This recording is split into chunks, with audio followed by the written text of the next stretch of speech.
meta fits him better now with things like Zac and Sejuani and Olaf and even Gragas jungle. Like, that was his bread and butter when he was really shining and crushing in NA and EU.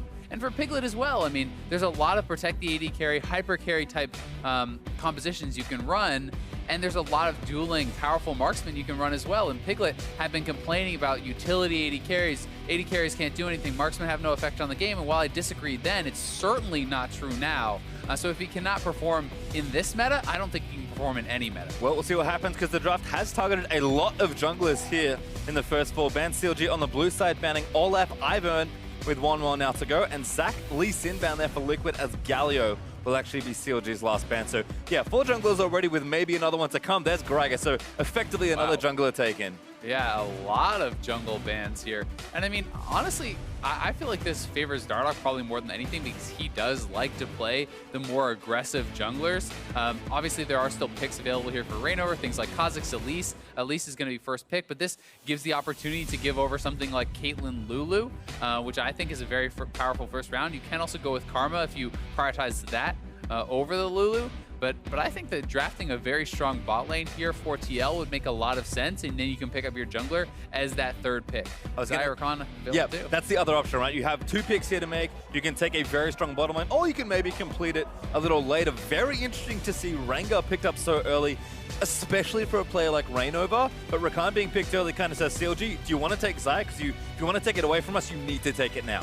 And I mean, it's a little bit strange to me, because generally speaking, the kind of conventional wisdom right now is that Xayah works independently of Rakan, but Rakan is not considered strong independently of Xayah. So you do give CLG the opportunity to actually pick away Xayah and break up that combo if they do want.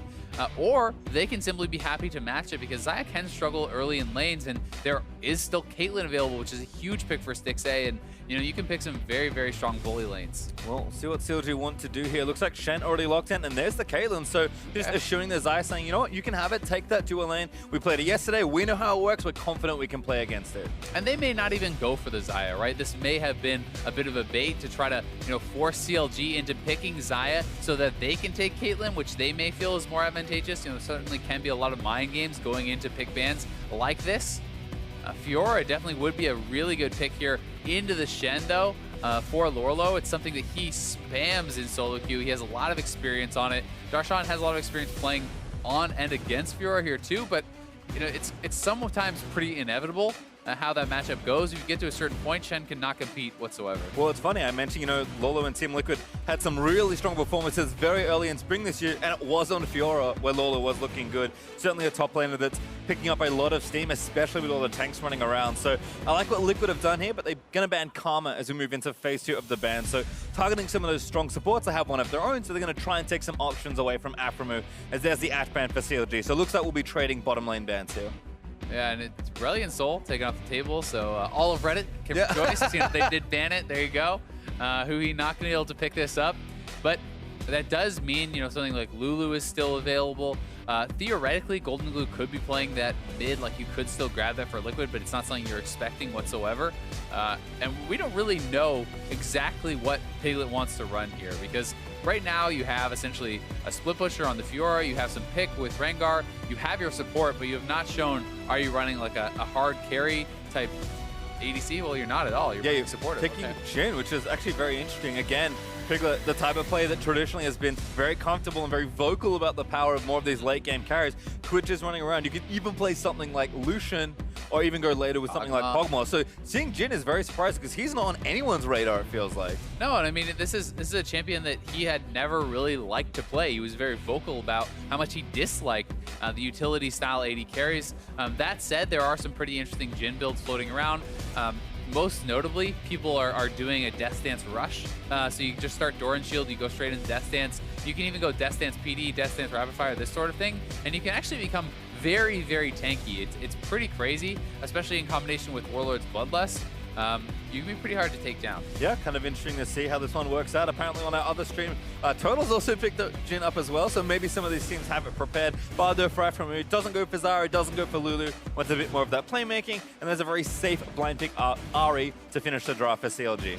Yeah, and then this team for CLG is a lot of playmaking. I mean, it's, you know, diving in with the Ahri, supported by that Shen ultimate. It's looking for picks with the Elise. It's looking for picks with the Bard, and it's much more about that. This is not really a composition that you're drafting for straight up 5v5, kind of smack your head against each other. But really, neither is Team Liquid. They're looking to split push. They're looking to spread the map, but CLG has drafted themselves quite a few ways to actually collapse on the split pusher Fiora and take him out with both, you know, that Bard and the Elise. Yep, last pick Orianna though for Team Liquid means that a lot of really cool ultimate combinations between jungler support and mid lane, so maybe some action there for Team Liquid. We'll have to commit a few bigger cooldowns to make a bigger play, but the reward is higher if you're successful. It certainly is, but that said, Ahri is generally considered quite a good matchup into Orianna. So the last pick there for TL, you know, I'm not gonna say it's a counter, but they essentially counterpicked themselves, right? They gave themselves a bit of a tough lane in the mid lane, I think. So that is something that Golden Glue is gonna have to be aware of, because he had really struggled last split. And Hui, you know, had some great games yesterday. If he gets going, CLG could look unstoppable. Yeah, it certainly does feel like laning was one of Golden Glue's struggles when he was playing earlier in spring, and Hui has been on fire all year long, it really feels like. Kind of risen from kind of an underwhelming player in a lot of people's eyes to now at least a big playmaker for CLG, if not more. Yes, he oversteps his boundaries like a lot of CLG does every now and then, but for the most part, staying very consistent. And to me, the thing with Hui is he was always that big playmaker. It's just sometimes when you are always going for these big plays, he overreaches and he ends up falling flat. I mean, the Talia ultimate yesterday was pretty silly, but then he turns around and he hard carries a game on Aurelion Sol. He has an incredible performance on Orianna. So this is a guy who, to me, has been the best performing player on CLG for this year as a whole. And I think Hui is really having a bit of a breakout year. Well, certainly looking good so far. CLG already one win on the weekend. We'll see if they can make it too. But Team Liquid back to business here in the NALCS. We'll see what the new old roster can get done in their first game. Yeah, everyone's kind of counting them out, right? And we've seen a lot of teams prove people wrong, defy expectations. You look to FlyQuest for certain as one of those teams who was able to do that last split, where people had them pegged as a last place team, and they were able to break that and play really well together. So TL certainly is capable of it. They just haven't shown it yet. And I do like him in CLG. I think a lot of standard picks for them, very safe, lots of good picks, some great tools built into their comp. On the TL side, definitely a different look, but I actually want to start in bottom lane because Jhin and Rakan, particularly without Xayah, maybe not the picks you would have expected coming into the weekend. Yeah, I would agree. It's definitely not picks you are expecting.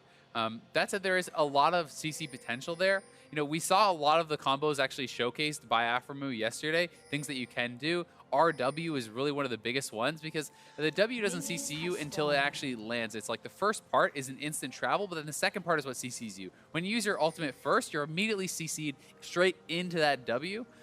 And Jhin can follow up if you hit any of that with his roots. You're having a lot of CC. You have empowered Bola from Reignover. So, you know, if you hit level 6, like that's an incredible amount of almost unavoidable CC that could come out. Well, we'll see what happens here for TL. Duelane is Reignover going to start on these Raptors with a bit of help from Golden Glue, Darshine, and Hui, though.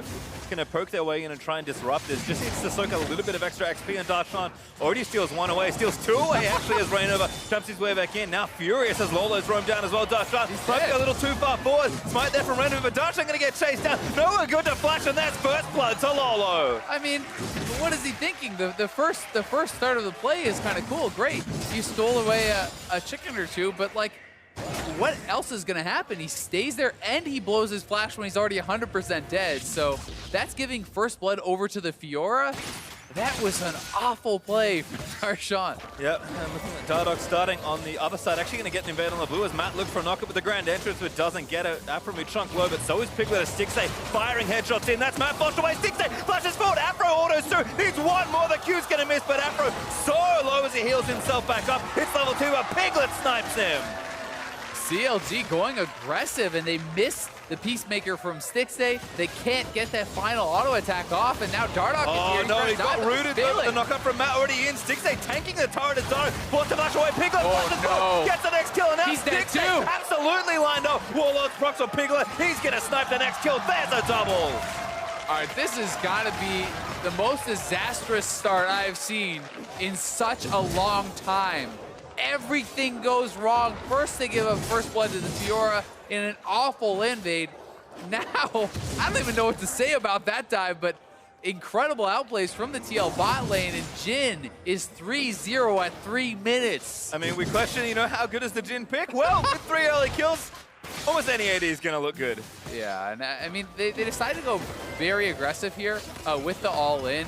6A had a nice sidestep. They feel like they can commit because all the damage was really put onto Aphromoo, and had that Peacemaker hit, they probably would have had the kill. It was a really nice sidestep from Matt, but then taking that turret shot from Aphromoo means he's going to get taken down.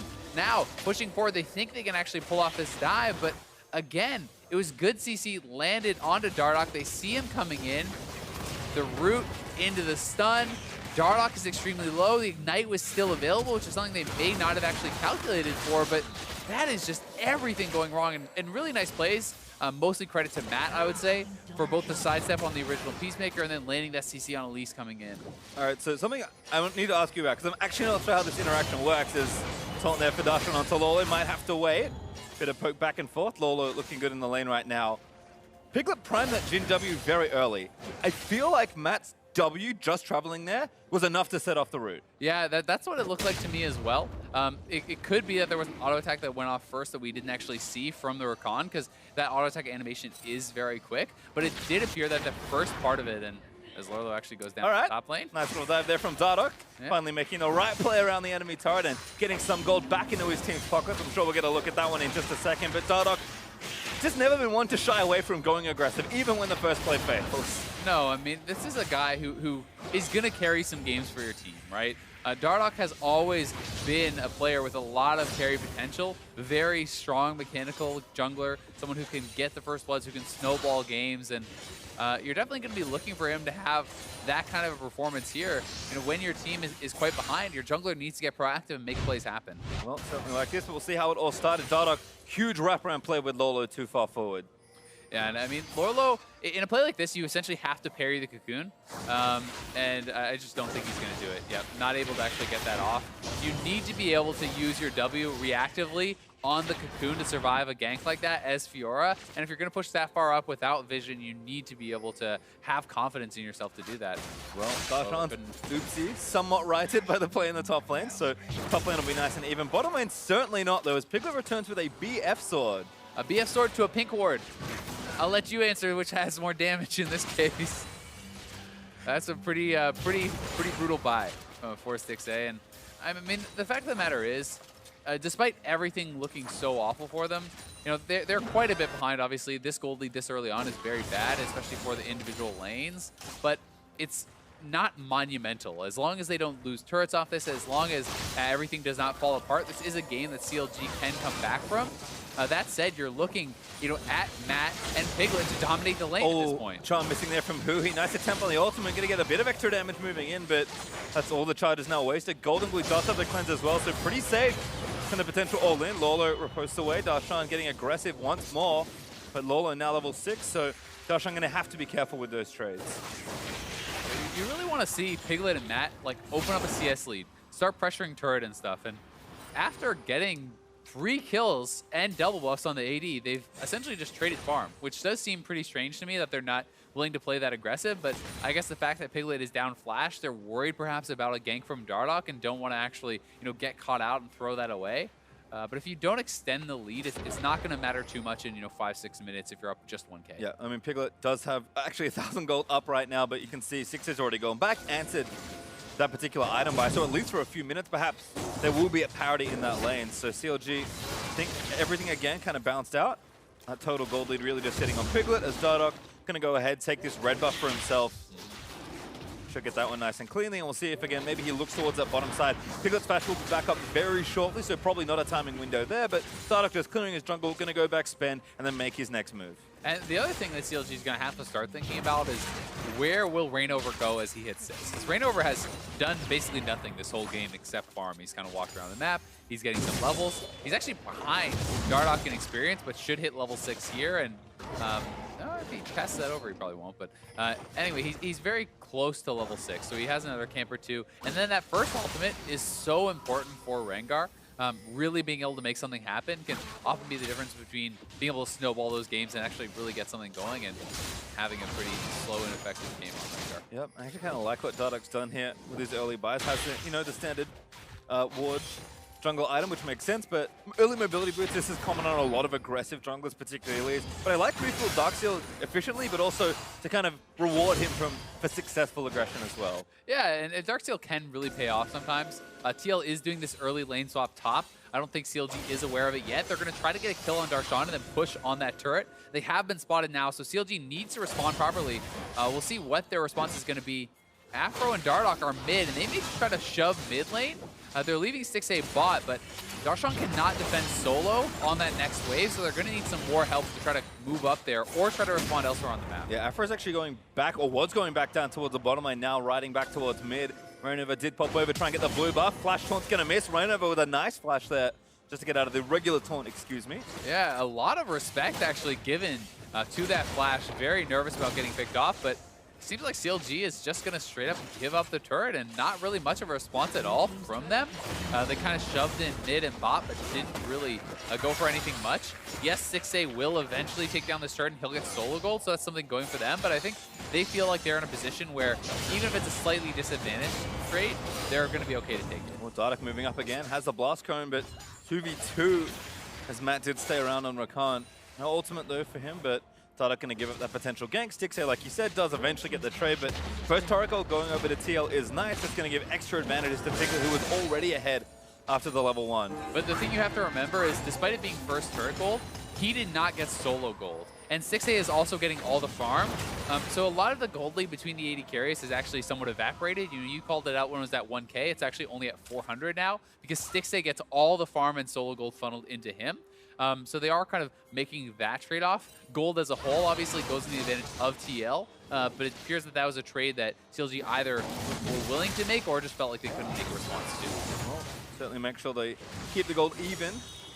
As we've just crested the 10-minute mark right now, Golden Glue farming away. He's doing the same, so it looks like those first early buys will be out soon. And Piglet and Matt thinking of roaming down. Still have a bottom outer turret to deal with, so can stick back down there in the long lane if they've got enough vision. Other than that, I think lane assignments will be pretty interesting over the next few minutes because we've got two very open sides of the map that are on opposite sides, so a team's going to have to play around long lanes early. Yeah, and Darshan's going to have to play with a lot more respect given to Over the Fiora now that his turret is actually down. Because you can get run down in these long lanes. As Fiora has that ultimate, you can get chased down. All the true damage really can take you by surprise. So Darshan's going to have to play pretty carefully here. This should work in TL's favor. They have their Fiora ahead. He's even picking up a call, really just trying to focus on that scaling and getting to a point where he's unstoppable in that 1v1. Yeah, looks like Tiamat battles have started in the top lane as well. Lolo, of course, will push this lane in eventually, so Darshan just goes back, buys his next few items. Going to start getting that lane pushing back. Yeah, and Darshan, this is a little bit atypical in this matchup, but so far this year, it's what we have been seeing is just pretty much a straight-up rush. Ooh, very nice knock up there into the root. There's the Stand United on for the Shen. Dardoch trying to get out of it. Rainover runs in. There's the ulti out from Pickett looking for the sniper. Dardoch flashes in. The stun lands on to Rainover, and Stixxay grabs the first kill. There's a two-man off for Golden Glue, though, is Suhi still keeping the rest of TL out.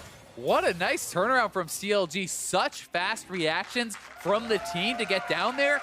That is pretty crazy that they're the ones who come up with a 1-for-0 after that catch onto Dardoch. And Matt going in for that flash RW into the Rainover ultimate, but Rainover's the one that ends up going down. Yeah, Junior also helping out. You can kind of see how all that CC can combine for a pick, but not getting one there and actually losing a kill. Real bad news for Team Liquid. Yeah, and the fact that Elise can actually delay a lot with the repel in combination with that Shen ultimate meant that they had enough time for the team to get there to protect him and actually keep him from going down. Dardoch actually could be in trouble. We got it with the Hydra. Steals it away. Stun does land, but Darshan not there to chase. Golden Glue also roaming back up.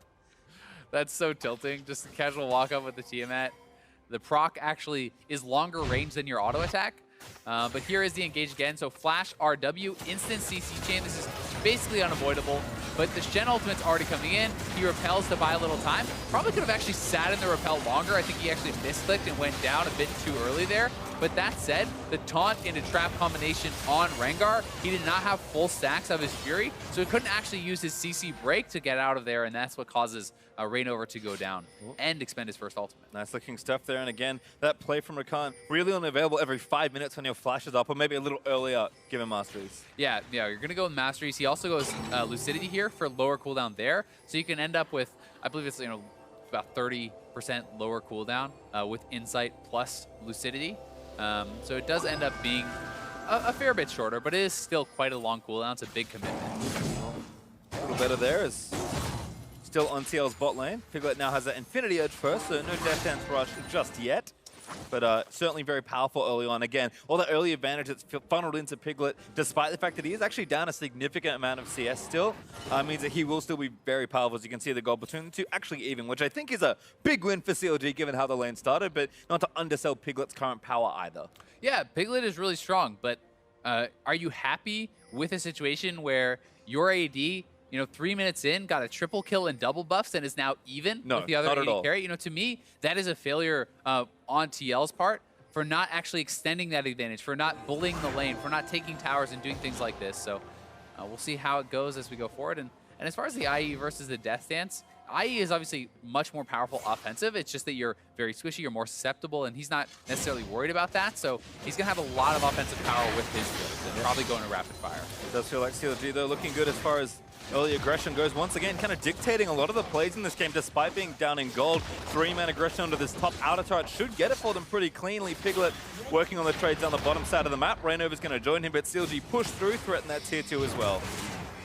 Yeah, it's going to be CLG faster on this play. I mean, Rainover is actually jungling while Dardoch is killing the turrets. He's actually hitting the turrets with the Lease and the red buff, so they're going to get 2 turrets for 1. CLG, with how badly this game started, is getting way more than they should be able to, and they're just simply outplaying TL on the macro level. Yep, and Gold lead pretty much even at this point, about 500 up for Team Liquid, but it was 1,000 at 8 minutes or so. It stayed 1,000 around 15, and now CLG have even done a good job evening that back up and move back to the Rift Child. This is why it's so nice to play on the top side now, because you don't just get turrets, you actually get an objective as well. Yeah, and that's almost the equivalent of getting another turret. If they set it up properly, with Caitlyn in that mid lane, they should be able to crack the last outer. So CLG is doing a very good job moving around the map, accomplishing this, and do that 1K gold lead that you're talking about. They had an over 1K gold lead at 3 minutes, right? Like, that is insane. And now it's actually CLG that has the tempo, and if they can crack one more turret with their Rift, they're actually up in gold too.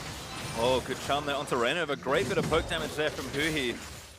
The Morello Nomicon already finished, actually answered by Golden Glue also, but early mid lane power there. As I think TL are expecting some sort of siege here in the mid lane. Everyone grouped around. They know CLG have the Herald. It's actually on Afro. He's the one holding the portal that summons the big monster. Slow lane now going to go back, and we'll see how TL reacts to CLG's next play. And we have to remember, CLG does have a couple minutes before they have to summon it. It lasts 4 or 5 minutes or so, and you can actually choose when to drop it. Ideally for CLG, they're looking to try to get a pick, then drop it, because then you can often force and get, maybe 2 turrets even.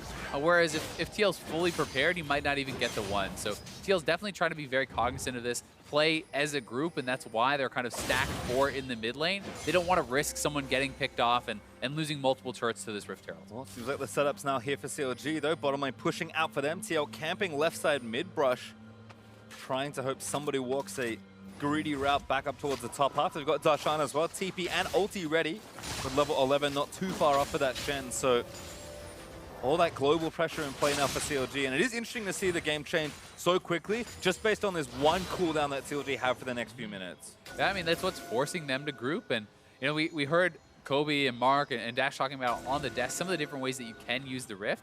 One of the things that we haven't really seen in the LCS just yet is you can actually go and even drop it, say, bot lane in your base as you start pushing top or mid. It'll take some time for it to get out, but then it works very similarly to, a slow push with like super minions and this sort of thing. It's a lot of pressure that someone has to answer, and then if they do go to answer, you can try to dive on the other side or really aggressively siege the turret there. So the Rift Herald doesn't always have to be the one to kill the turret to get you that advantage. Certainly not here. I was actually somewhat expecting it to maybe be on Shen as cool cross-map plays you can maybe make, but instead CLG to say, you know what, we have complete control of the right-hand side of the map as well. TL all sitting mid, where he's pushing up towards the bottom lane, so Dardoch's going to go ahead and solo the first Drake of this game for his team. Ocean Drake should be over, but a dive in top lane, in onto Darshan. There's a good Spirit's Refuge there for Darshan to protect him. Dive still coming out. Lolo's still looking to go in, but needs a few more vitals. One more in, Flash is over, but a great Bard ultimate might save Darshan, and it will. He actually parried the Bard, which is going to get a kill. Afro gets the stun, portal through the wall, and takes down Lolo. Afro, are you kidding me? The king is back. The NALCS support god. Play still going. Hui actually in trouble, but Darshan could save his teammate. Does do so as TL trying to counter kill. Bullets now flying through. Darshan needs the first one. Dada gonna tank the next two. Only one left. Does tag Darshan, but it's not enough for a kill. What a ridiculous series of events. I mean, that was a very scary die that they were going for. A lot of really smart plays happen on both sides that we can unpack if we do end up seeing the replay, but the action is not stopping. As it looks like TL is going to try to push down mid here. Oh, another stun there. Aphromoo so accurate now. Dardoch, plenty of burst to try and take down Reignover. Is going to force the flash out, but Darshan flash jumps on, completes the CC chain, and gets credit for the kill. And Darshan started that TP so early. As soon as they saw that Reignover was invading, he already was TPing into the river and was there in time to land that CC. And CLG, after an awful start, is looking so good. They have gotten a kill.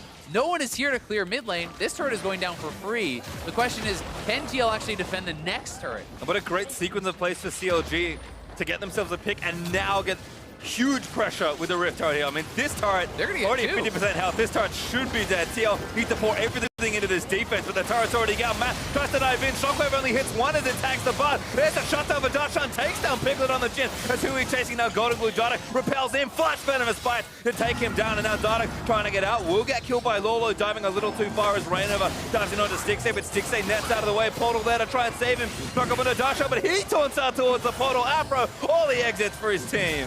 CLG is just getting everything. They get the kills. They get 2 turrets in the mid lane, and that was the best Rift Herald we have seen so far in the NALCS as far as effectiveness. They held it for a long time, but they're able to get the pick, and then look at the damage coming in. The turret goes down so quickly. Matt goes in for that engage, is able to land that, but the shockwave pretty ineffective, only catching Aphromoo. And in the back line, Hui is able to solo out Piglet, who's the most fed member, despite everyone being around there to peel for him, and CLG able to get out on the Bard portal. Yep, Dardoch diving in to make sure both carriers of TL go down, and pretty easy exit from that point there for CLG, who are now up 2,000 gold and a whole host of turrets. 5-2 is a massive map advantage. It really is. It's just not the way you expect the game to go when you're saying, okay, Fiora has first blood, we're going to smash that side lane. Our bot lane has 3 kills. Well, that side lane should be free too.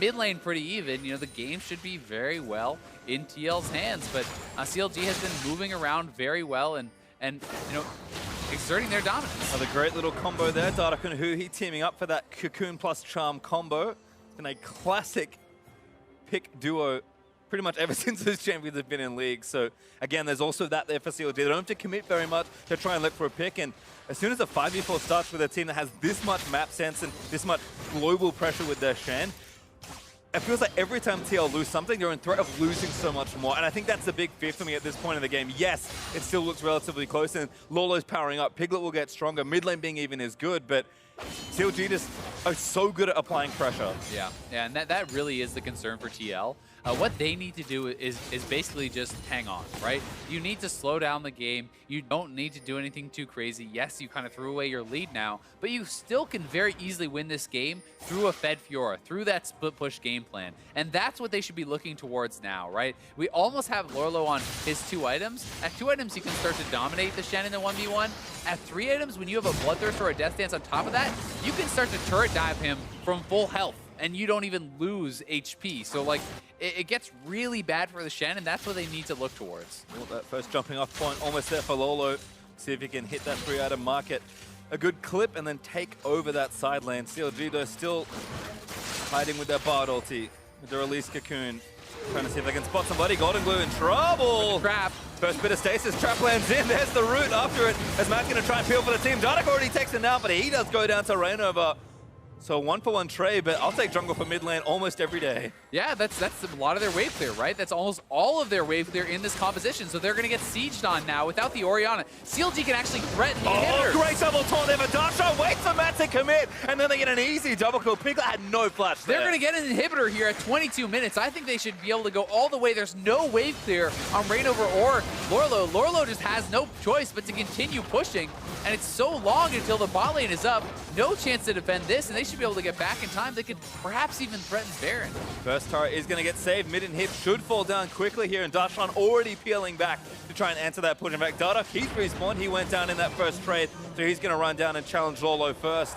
Darshan going to reset. The rest of CLG going to hit their recalls, and 23 minutes in, inhibitor already busted down. That's bad news for Team Liquid. Yeah, it's really bad news, and this could be even worse, but okay, no, CLG could have looked to collapse with the Moby Boots at least chasing down Fiora, but they decide just to reset, and I think that is the smarter play. It's kind of the safer play. Dragon is coming up. That's something that they could look to pick up, and as a siege composition, you're always going to love to have that. If you eat a shockwave on 6A or whatever, he doesn't even have to lifesteal up. You just step back, let the oceans do their work, and pick you right back up. See Dardoch actually just constantly harassing Lolo, forcing that recall later and later. Again, he knows he's got complete control of this right-hand side of the map, so he'll go ahead and solo this Drake. And like a lot of Elises, this isn't uncommon, certainly, but it does fit Dardoch. Very aggressive Elise build here as well. It's pretty much full damage items right now.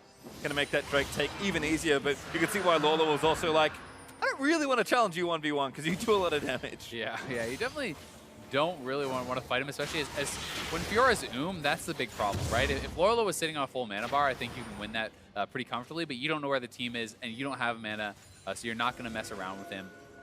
And, CLG is just going to continue to siege. It's really only the wave clear from Golden Glue, and Golden Glue is mid lane. So if Golden Glue is mid lane, this is a free turret, and that's what CLG is capitalizing on. They're just moving around the map so much better than TL.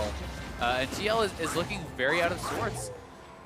And you can kind of see, like, this Golgraph telling a lot of the early story. That lead for TL built up. CLG managed to bring it back. And then ever since then, it's just almost been up and up and up for CLG. The gold lead continues to grow. Their turret lead's been massive all game long. And there's a nice jump onto Reignover. We're going to force Matt in to try and save him, but with the Banshees, 2 items here for the Ahri, Hui able to play nice and aggressive with his ulti. Oh, he got Golden Glue again. There's another trap. Darshan gonna look for the taunt. Rooted already. There's Darshan on a killing spree, takes him down. Reignover low. Matt's gonna have to blink out of the way as he taps and then back towards TP's Piglet. CLG could just go for the win. They could actually just go straight Still forward. diving, good jump onto Reignover. Hui needs a few more left, and there's the Foxfire to take him down. CLG opening up the map. They're going to look to end the game here, I think. There's no wave clear. Lorlo is in the bot lane. You just go straight for the Nexus. I don't think there's anything TL can do. Piglet zoned out of the way. First Nexus turret going to get worked on. Could be a very early end as Piglet opens up with the ultimate. Third bullet fired. There's the fourth tank by Darshan. Nexus going to be open nice and soon. Team Liquid need to do something now. Matt gets a knockback, but he's got to move back towards Lolo and the Nexus.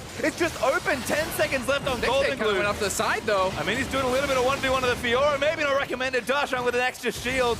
We'll see if TL can make it back with the Nexus still open. Piglet zone completely off of this one. And they're just going to slowly hit the Nexus out. Golden Glue moves forward. But there's game 1, CLG. A 26-minute win when you are down nearly 2,000 gold before 5 minutes. This is one of the fastest wins you will see in the NALCS, and this was complete domination from CLG after what is the worst start I have seen in recent memory. Like, it's incredible how much they dominated this game with how bad their start was. Like, that was ridiculous. Yeah, I mean, you see 4-0 there for Team Liquid very early on, off of multiple CLG mistakes.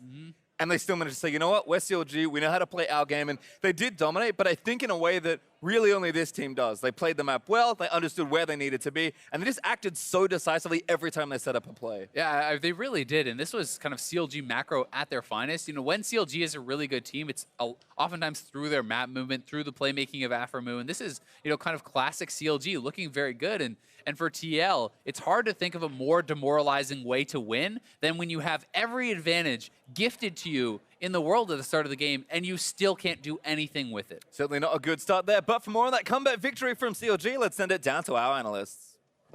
Thank you very much, Pastry Time. That's right. CLG with the comeback victory after putting themselves in a hole, if we're being entirely honest. Quite the hole. Yeah. A lot of aggressive moves in the early game here from CLG, starting at level 1, which don't work out in their favor, but somehow they're able to claw back into it, and I want to explore why. Because first of all, as Azale just mentioned, that doesn't bode well for Team Liquid, a roster that we saw struggle in the spring in terms of pushing advantages and closing out games, to be right back here in game 1 at the beginning of the split and throw away a lead. I think part of it comes down to draft because you saw the two bans being the Ashe and Varus bans coming in the second rotation for CLG. I thought those were pretty smart because Rakan with Jhin does not seem to have any inherent synergies in lanes, so you get this big advantage, and then it's like, how do you use those with those 3 kills on Jhin? They couldn't find a way to do that, and then you also counterpick yourself mid lane, so you don't have that many pressure points available on the map. Yeah, it did seem a little bit off for Team Liquid as far as their draft for the type of plays that you expect with them. They did set up for a possible win condition of split pushing for Lorlo with Fiora,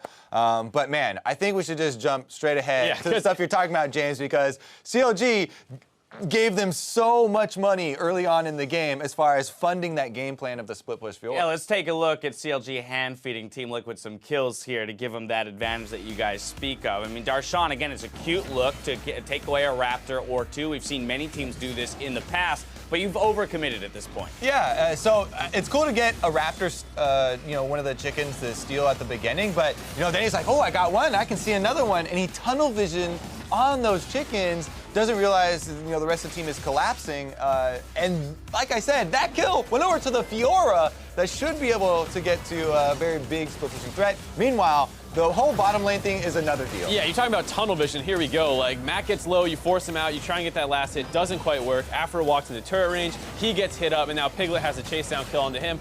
All right, unfortunate, but you can maybe recover from this. Dardoch, because Reignover was put behind, was deep invade on a jungle. He's like, well, maybe I can find a kill here. So now he starts walking up. Instantly, they turn onto him. He starts getting forced out, can't do anything about that, and now the entire team is going to get chased down. I mean, you're Elise, I guess, at level 3. You feel slightly empowered to dive a turret, but still not recommended. But what this looks like to me is very much a Dardoch-styled team, right? This is something that Immortals of old would be doing in terms of making aggressive plays and looking to build leads early that they can continue to push throughout the game. I don't feel like CLG as a roster, when you've got Afromu, and Huhi and Darshan and Stixxay, on the team, needs to go for these aggressive plays. I mean, it looked to me like it was some panic setting in when, oh no, we messed up, and it spreads to every other member. They're like, we got to get this back. Oh no, we're on the bottom side. We have to create this play. And it was so weird, too, because it starts out, we're all like, oh, Matt is messing up right now. Matt is getting absolutely blasted here. He should die, but he dodges the Peacemaker. And then that's what causes Afromu to get baited into the turret shot, I guess. So, I mean, that was a lot of craziness. And the big story is that CLG, after all that, are able to stabilize. Well, yeah, so you said, like, oh, this reminds me of Immortals of old. Well, Team Liquid reminds me of Team Liquid of old, which is not good. No, they not had at all. another game against C9 where they got like 4 kills in the early game, 3K gold lead, and then it never expanded, and it just slowly shrunk down. And once again, Team Liquid, with all these advantages handed to them, can't actually start turning them into their own favorable plays. 3 early kills on Jhin, the first blood onto Fiora, and still not able to craft the victory. But let's look at some of the things that CL did to get themselves back into it, and I think it goes back to the point you made at the beginning of the day, Kobe, playmaking. And not from Dardoch, from Afromu, of all people. We'll take a look at this one, 17 minutes in. Huge play by him in the top lane. Oh my goodness. Yeah, we're definitely shouting here for the Bard play as we see the dive coming onto Darshan, and it looks like he's in a very, very bad spot, which he is. Yet he's able to work around the turret here, get away from Reignover, think he's going to die to the Fiora finally here, but the timely ult from Afromu, and then he gets in with the magical journey into the flash stun and gets the counter kill. Just absolutely great, Bard play from him, especially after yesterday. I think this bodes well, really well, for the summer split of CLG. Because one of the things we talked about was, bringing Dardoch onto the team is one thing to get this aggressive, playmaking jungler, but how will the rest of the team of CLG step up around him and maybe kind of be inspired by Dardoch's work ethic? Yeah, definitely the meta helping out a lot for Afro here. When you stuck on, the Lulu and the Karma, it's a lot harder to have a large impact, but you start having Thresh, Bard, Rakan, things available like that, he can start taking over games. Now, the other thing we were looking at the outset of the day was how teams would be utilizing the Rift Herald. And Kobe, you were saying, I'd like to see a team get a kill first or set up a play. Well, CLG does exactly that. They deliver in this game. Reignover dead, pulling out the Rift Herald. They get 2 turrets out of it, plus a fight on the back end in order to really push their advantage. And if you guys were watching the game and you saw that gold graph in the game, Team Liquid, they did kind of hold on to that early lead up until this big point. Before this push, CLG, they're able to get that pick, and then they use the Rift Herald that they've been holding onto, and this is how you get multiple turrets out of it. It's after you get a pick, after you get a map advantage already, and you try and force that advantage open. So not only do they get this turret, but then they have this opening here to go for the dive. You know, Hui's right onto that back line. They start deleting them there. I think the big thing is when you're playing against a team with Rift Herald is you have to play so much safer in a sense where each mistake is going to get punished way harder. So Rainover getting picked off in the mid game, yeah, not usually that big of a deal, not great. But when the other team is able to drop a Rift Herald at the end of that pickoff and you have to defend 4v5, it's 4v6 now. Yeah, exactly. It's super hard. And then the big thing is as the Rift Herald, you know, does its big charge at the turret and deal damage to it, people often forget that it's still there. And so you have to kind of deal with that. And Team Liquid gets baited into going into a fight as the turret drops, still 4v5 at this point, and they get blown up. Now, player of the game this time around going to be awarded to Afro Move for that playmaking. Of course, it's kind of a strange situation where he was in part giving away that lead early with, as you mentioned, the flash under turret and the aggressive plays. But hey, if you mess up one aggressive play and then have the next 10 succeed, I'd call that a win overall. Also, you got to think that he's the one in-game leader here, is contributing to the stabilization after the big misplays that went on early for them. That's a good point. Mark was talking about, kind of reminds me of Old Dalek, and you were talking about that as well. On Immortals, you know, those bad things would snowball together, yet there is a comeback here. Yeah, level of composure shown here from the veteran. Did you have something you want to add? No, I was just going to agree. When Dardoch is the guy who's in charge of making sure your team's operating and then he makes a play like that in the early game, that's when those teams fall apart. Here with Afro, like you said, to probably be another voice to calm him down. To be fair, Dardoch did get the first kill for CLG after all the shenanigans, you know, when he went up top to go gank, so. There you go. Redemption. Game 1 in the books for CLG. We're going to take a quick break. When we return, we'll see if Team Liquid can bounce back in Game 2. Don't go anywhere. You're watching the North American LCS.